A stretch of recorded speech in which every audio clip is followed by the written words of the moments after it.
The final of the Eurovision Song Contest will take place in Sweden this evening, with organisers preparing for more pro-Palestinian demonstrations against the Israeli entry. There's mystery too as to why the Dutch competitor Joost Klein didn't take part in last night's rehearsal.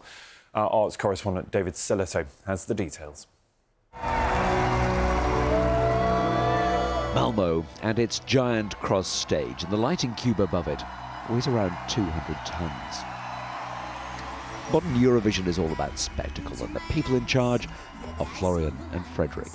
I've got one word for this. Wow. The new design with all the lights and technical wizardry is there to give countries more options, something which Ireland has truly embraced. And I think this is what makes this year's show so difficult and complex and challenging for the entire team, because there are so many different options of what you can potentially do with this.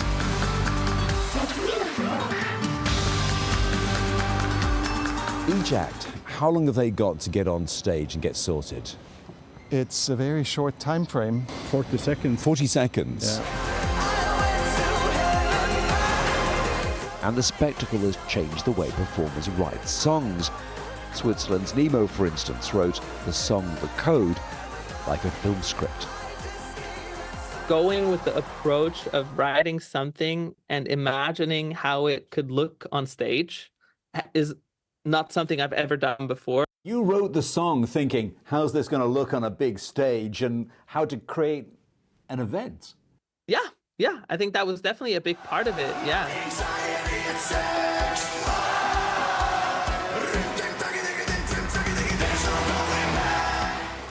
But while staging is important, so too is a catchy song, a good performance, and then there are the other factors.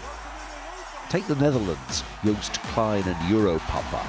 Following an incident that the Swedish host broadcaster described as an altercation with a photographer, it was decided to pull him from the dress rehearsal while an investigation took place. The fans were not pleased.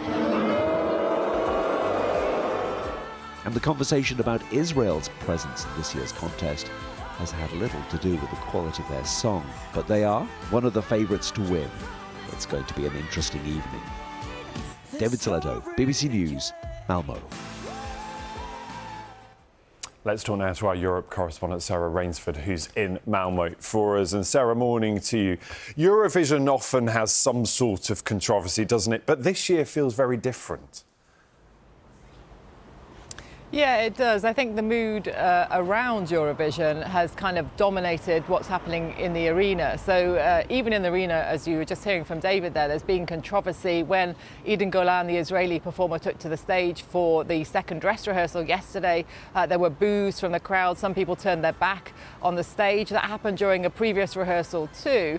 Here in Malmö itself, there have been pro-Palestinian rallies and demonstrations for several days now. In fact, they've been happening since October the 7th. But recently, of course, the focus has turned to Eurovision and to the fact that Israel has been allowed to compete, despite many calls for a boycott by other artists of Eurovision and for Eurovision itself to ban Israel from taking part at a time when the Israeli army is bombing Gaza, when the war there is going on, when there is a humanitarian crisis in the Gaza Strip. So a lot of hot feeling, strong feeling here in Malmö itself. Even last night, as people were out and about in the town, visitors to the town drinking and spending the evening in town here in Malmö, there was another protest, people marching through the centre of the city to make their views felt, their strong views felt about their position that they don't believe Israel should be taking part. There's another big protest planned today ahead of the big final tonight.